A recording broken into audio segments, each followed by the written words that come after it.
guys, and welcome to our first episode of Beautiac Banter. We are in the very new Beautiac Studios located in the heart of downtown Nashville. And today I have a very special guest for our very first interview. I am here with Sunnie. Hi. And Sunnie has worked with us on a couple of video shoots, photo shoots. She's done hair for us and she's amazing. And so today I'm going to be interviewing her and asking her a couple of questions. So Sunnie, can you tell me a little bit about yourself and kind of your background? Yeah.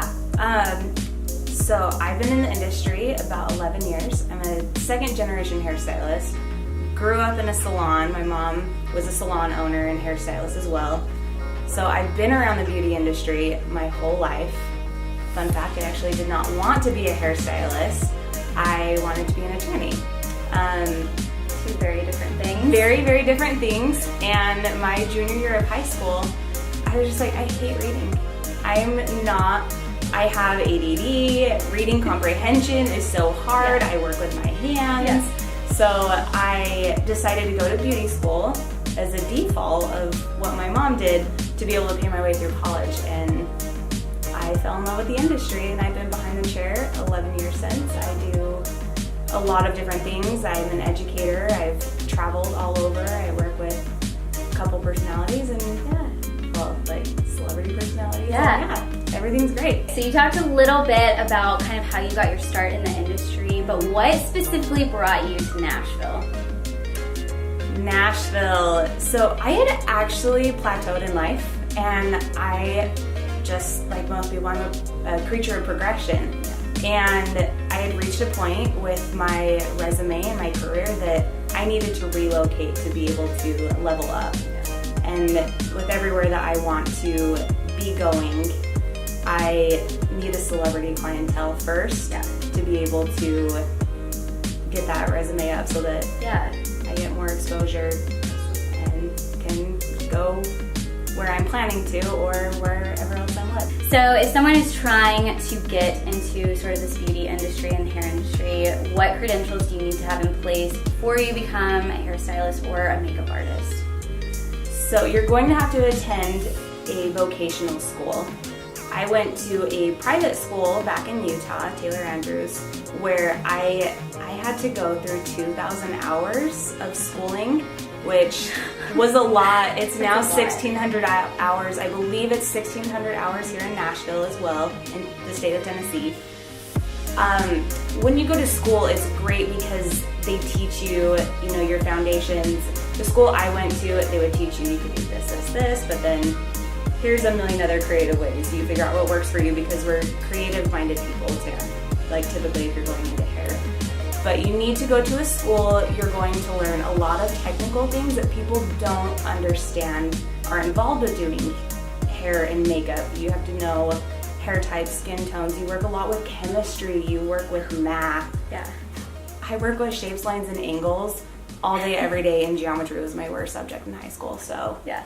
Same. Yeah. Where has your career taken you, and what opportunities have you gotten to be a part of?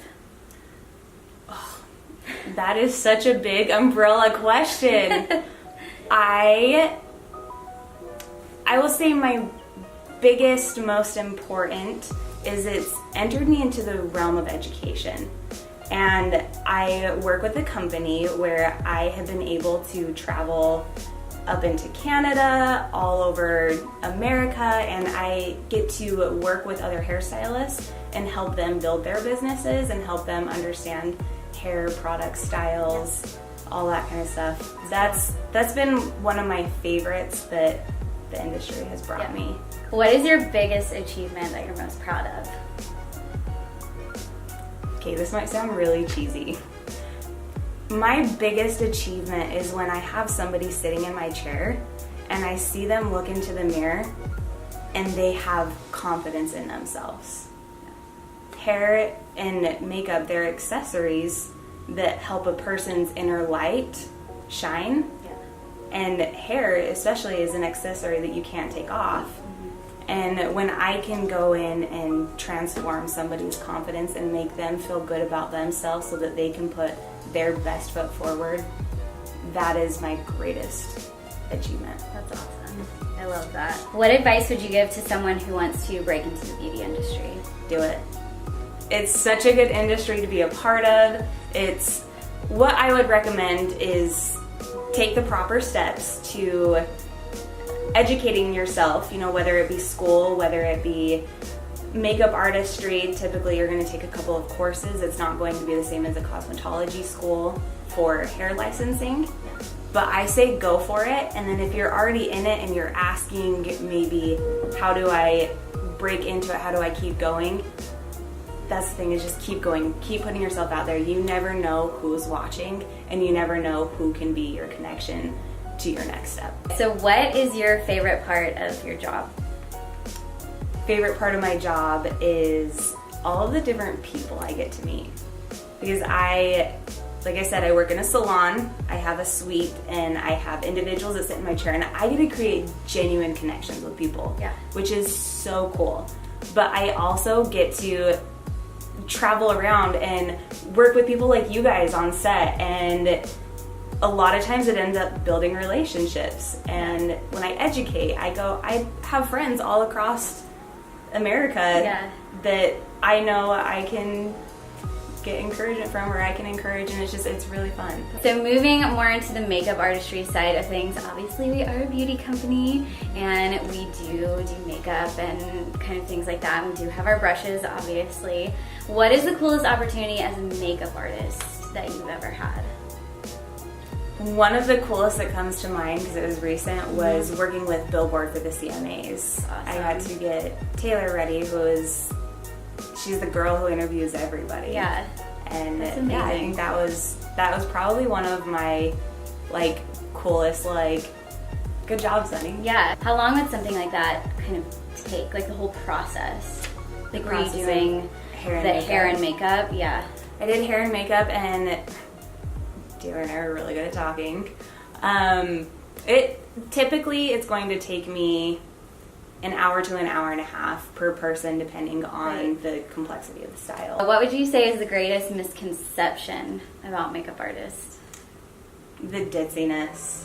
Really? I feel like a lot of people, and it could be where I grew up, but I feel like a lot of people assume that women and or men default to the beauty industry when they can't pursue college. Yeah. When in fact, one of my very best friends is a pharmacist, and I can make her eyes just glaze over when I'm talking about my stuff, because it's two different mindsets. And although I'm not your typical book smart person, my creative brain is equally exercised. Yes. So I think a lot of times it's that people assume that it's a default or because you couldn't do college thing, when in fact it's really hard. Yeah, no, one of my best friends went into the hair industry, and she is so insanely smart. I mean, smarter than I could have ever been, and she didn't go to college, and she's brilliant in her craft. I think that's really... It's a business. Yeah. You actually have to have a lot of business skills. What would you say is the biggest pain about being a makeup artist or hairstylist? 100% cleaning brushes. Yes. It seriously is the worst. Yeah. For the first, aside from friends, family, and close clients, I didn't even do makeup. Yeah. Up until a couple years ago. I actually just teamed up with one of my best girls, Tori Blant, and I was just like, Tori, you got cleaning duty. Yeah. But she's a phenomenal makeup artist, and I did hair, and we could both have each other's back. Oh no, cleaning I totally brushes is agree. The worst. Yes. And I have worked in the makeup industry a little bit. I've done people's makeup, and I remember when I got my makeup done for my wedding, it was like, she's doing 5 other people, not just me. So it's like, you can't just have one foundation brush, you have to have 5 different ones, and blending brushes and all that stuff. And then if you're doing something the next day, it's like if you're washing your brushes at nighttime, by morning, typically, they're not dry, so you have to have a second set of brushes. So that is why we came out with our brushes. Obviously, you can pop on and pop off these little brush heads. Genius. I know, finally. What would you say, we're talking about brushes, what is your most used brush? My most used brush. Actually, I would probably say my foundation brush is my most used brush. Yeah. Because it's, no matter what look I have, I use my foundation brush with every single style. If you were stranded on a deserted island and you could only bring 3 makeup products or hair products, what would you bring and why? Oh, threw a wrench in there. Wow, okay. Maybe we can say Products? 3 hair products and 3 makeup products. Will that make it easier? Or does that make it even harder? That'll make it so much easier. Okay. But I feel like it should be hard. Makeup. I would bring chapstick. Chapstick. I didn't even think of that one. Eyebrows. Yeah. And mascara. Okay. Perfect. I mean, the rest of my skin will be tan, so it's fine, right? Brows used to never be a thing, and then it's like all of a sudden in the past maybe 10 years, They're so a thing. Yeah. And Not even 10 years. Yeah. And like, I didn't put on brows until I was in college. Right, and aren't you so sad? Yes. So sad. What about your 3 hair products? 3 hair products. Yes. Conditioner. Yes. Absolutely. Probably a leave-in conditioner. And I would have to have something with a hold because I got curls, so maybe like a mousse.